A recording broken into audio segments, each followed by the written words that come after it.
사도행전 6장 8절에서 15절까지는 스데반의 활동과 체포된 일이 기술되어 있습니다. 8절을 보면 은혜와 능력이 충만하여가 나오는데 어떤 사본에는 은혜 대신에 믿음으로 되어 있습니다. 앞에는 스데반을 성령과 지혜가 충만한, 믿음과 성령이 충만한, 여기에서는 은혜와 능력이 충만으로 소개되고 있습니다. 그는 성령 충만의 결과로 지혜와 믿음과 은혜와 능력이 충만하였다고 하는데요.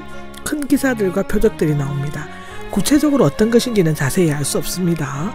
하나님의 은혜는 그에게 권능을 주었고 그로 말미암아 예수님과 사도들은 병을 고치고 귀신을 내어쫓고 여러 기적을 행하였던 것처럼 보여집니다. 그는 공식적인 평신도 지도자로서 각계각층의 사람들을 만나면서 사도들 못지않은 활동을 하였습니다. 성령 충만을 받은 사람은 직분에 관계없이 무한한 능력의 가능성을 지니고 있는 것입니다.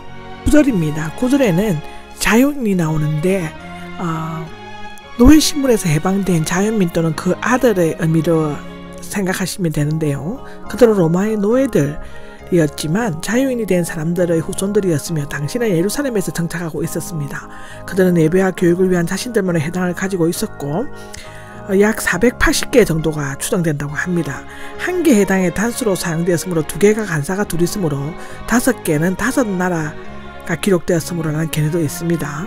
아마도 자유인 구레네와 알렉산드리아에서 온 사람들의 해당과 길리키아와 아시아에서 온 사람들의 해당 둘을 의미하는 것이 아닌가 하는데, 구레네는 아프리카 리비아의 북쪽 해안 도시이며 상업과 문화가 발달됨으로써 구레네 시민의 고향 알렉산드리아 북애굽에 있는 대도시였으며 알렉산드가 건설하였고 많은 유대인들이 살았다고 합니다.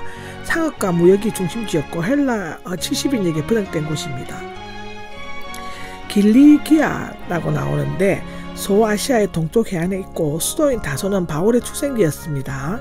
여기 아시아는 에베소를 중심으로 하는 아시아의 한 지역을 말하는데 논쟁을 벌여왔습니다.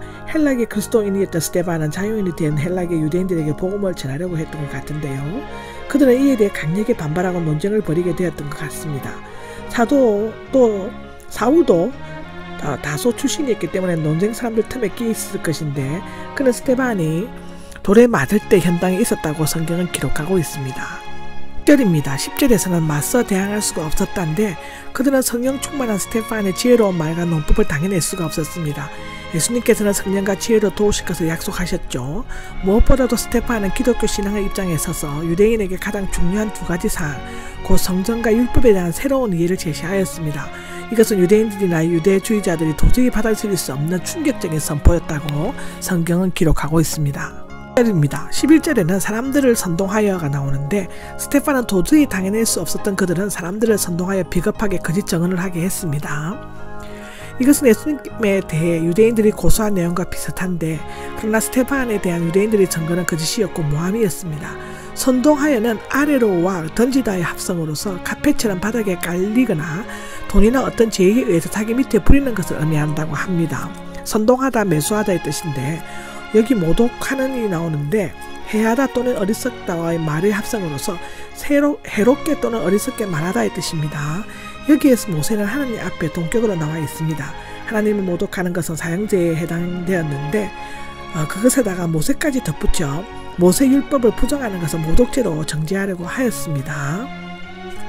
12절에는 백성과 장로들과 율법학자들이 나오는데 이제 스데반의 대적자들은 유도교의 공권력을 이용하려고 했습니다. 베드로와 요한에 대한 백성들을 선동하는 것은 사두개인들이었고 스데반에 대한 공격한 것은 율법학자들과 바리새인들이었습니다. 가말리엘은 사도들을 도와 풀려날 수 있게 했지만 스데반의 경우는 전혀 도움을 기대할 수가 없었다고 성경은 기록하고 있습니다.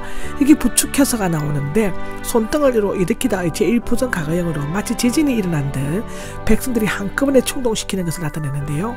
일반 백성이 제자들에 대해 대항하는 것은 이것이 처음이었습니다. 그들은 백성을 부추긴 다음 장로들과 율법학자들로 하여금 사내들인 공의에서 재판을 하도록 했다고 기록합니다. 13절에는 거짓 증언들을 내세워가 나오죠. 예수님을 신문하던 가야바도 똑같이 행하였습니다. 사형을 시키려면 적어도 2사람 이상의 증인이 필요했는데 율법은 죄 없는 사람을 사형시키려고 법정에서 거짓 증거하는 것을 여호와께서 미워하시던 것으로 규정하고 있습니다. 거짓 증거들이 스데반을 고발하는 이유는 4가지로 여기 정리되어 있는데요. 첫째로는 율법 수여자인 모세와 하나님을 모독하는 말을 하였다는 것이었습니다. 두 번째로는 이 거룩한 곳, 즉 성전을 거슬러 말하였다는 것이라고 합니다.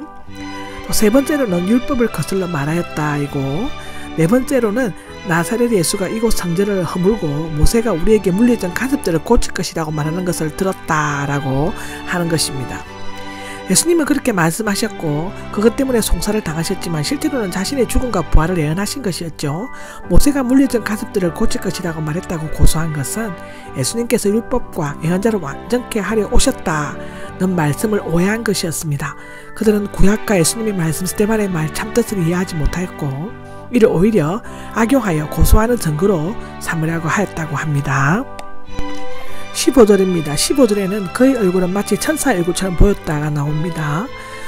어떤 주석가들은 이것을 실제로 그렇게 된 것이 아니라 한낱 시적 상징적인 표현에 지나지 않는다고 말하는 사람도 있습니다.